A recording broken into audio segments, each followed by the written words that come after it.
Nanti lapak gimana ya? Vira, makan kamu lengkap banget. Kayak nggak makan seminggu aja. Lapar.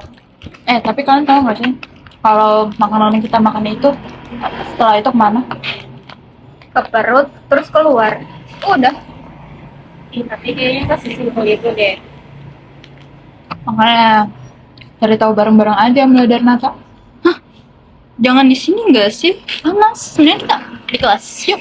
Ya boleh lagi.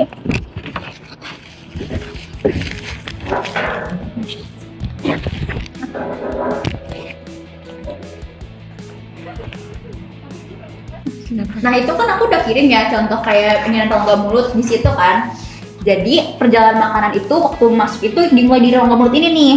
Gigi bekerja secara mekanik. Jadi kan gigi ada tugasnya masing-masing. Ada yang memotong, merobek, terus ada yang menggiling makanan kan. Terus bersama dengan itu kelenjar ludah mengeluarkan enzim amilase yang memecah karbohidrat jadi maltosa. Jadi pencernaan kimiawi udah dimulai nih saat makanan masuk ke mulut sini. Oh, itu makanya kita harus menyak pelan-pelan ya? Nah, bener banget. Makanya ada kata-kata itu. Karena makanan yang sudah dilumat nih bercampur dengan air liur disebut jadi bolus. Nah, saat ditelan, bolus melewati faring nih. Ya kan? Nah, saat itu ada epiglotis yang menutup saluran napas supaya nggak nyasar ke paru-paru makanannya. Jadi kalau misalnya makanan itu nyasar ke paru-paru, kita jadi kesel tuh. Makanya ada kata-kata kalau makan nggak boleh sambil ngomong. Gitu deh.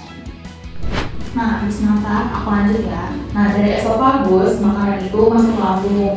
Nah, di sinilah itu, di lambung itu ngeluarin yang namanya itu asam klorida, HCl, sama enzim ekstresin. Nah, HCl itu gunanya buat kayak membunuh kuman gitu lah, terus buat nyiptain asam basa yang pokoknya tuh nyiptain suasana asam buat aktifin enzim pepsin. Nah, pepsin sendiri itu gunanya buat mencah makanan, apa sih maksudnya mencah protein dari lauk yang kita makan itu loh. Oh, itu makanya kalau misal kita habis makan langsung olahraga itu bikin mulus ya? Nah iya itu benar, lambung itu kan kayak ngaduk semua campuran itu sampai jadi setengah padat itu yang disebut itu kim atau chip. Nah prosesnya itu bisa 2-4 jam itulah. Setelah itu kim itu masuk ke usus halus. Kamu juga ya berarti ya? Abis itu Raina yang jelasin apa? Oke, setelah dari lambung kita beralih ke usus halus. Nah, usus halus ini biasanya panjangnya bisa 6-8 meter. Terus di usus halus juga terdiri dari 3 bagian. Yang pertama ada duodenum, terus ada jejunum sama ileum. Nah, di duodenum ada 2 cairan penting. Yang pertama ada getah pankreas yang berisi enzim amilase untuk karbohidrat, lipase untuk lemak, dan tripsin untuk protein. Banyak banget enzimnya. Iya, karena nutrisi yang kita makan juga banyak jenisnya. Terus yang kedua ada empedu dari kantong empedu yang mengemulsikan lemak. Kayak contohnya sabun cuci piring yang memecah minyak biar lebih mudah dicerna. Setelah semuanya dipecah jadi molekul terkecil, kita lanjut ke usus penyerapan, Laras. Siapa tuh? Laras harus jelasin. Oke. Nah, ini bagian kerennya. Di dinding usus halus ada jutaan tonjolan kecil yang namanya villi. Dan di villi ada mikrovilli. Fungsinya untuk memperluas lemukan penyerapan sampai seluas lapangan tenis. Wah, ternyata ada lapangan tenis ya di dalam perut kita. Iya, lewat villi ini glukosa dan asam amino diserap ke pembuluh darah, asam lemak ke pembuluh limfa, lalu semuanya diedarkan ke seluruh sel tubuh sebagai energi. Nah, inilah yang bikin kita bertenaga setelah makan. Sisanya yang nggak terserap lanjut ke usus besar seperti itu. Lanjut usus besar. Oke, selanjutnya aku lanjut ya. Di sini ada usus besar. Air dari sisa makanan diserap kembali ke tubuh.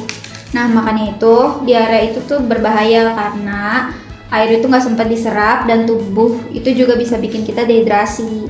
Nah, selain itu, triliunan bakteri baik di usus besar membantu mengurai sisa makanan dan menghasilkan vitamin K dan B. Makanan buat bakteri baik itu tuh ada serat Contohnya kayak ada sayur dan buah. Itu tuh penting karena sisa yang benar-benar itu nggak terpakai dibuang lewat anus. Tidak, ada yang mau kamu tambahin? Oke, jadi salah satu faktor total perjalanan dari mulut ke anus itu butuh waktu dari 24 sampai 72 jam, dan semua itu tuh terjadi otomatis dalam tubuh kita setiap hari tanpa kita sadari gitu guys.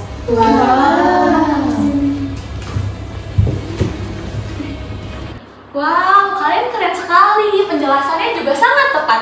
Nah, tapi di sini Ibu izin menambahkan ya, kalau misalnya proses yang hebat itu akan menjadi terganggu kalau kalian tidak menjaga pola makan yang sehat, lalu tidak mengunyah dengan pelan-pelan. Lalu kalian juga tidak bisa mengontrol stres kalian. Nah, ada juga hubungan antara otak dan usus yang disebut good brain axis. Jadi stres juga bisa mengganggu loh. Oh, berarti jaga pikiran juga harus jaga usus juga ya? Iya, betul sekali. Terima kasih ya, Bu. Siap-siap.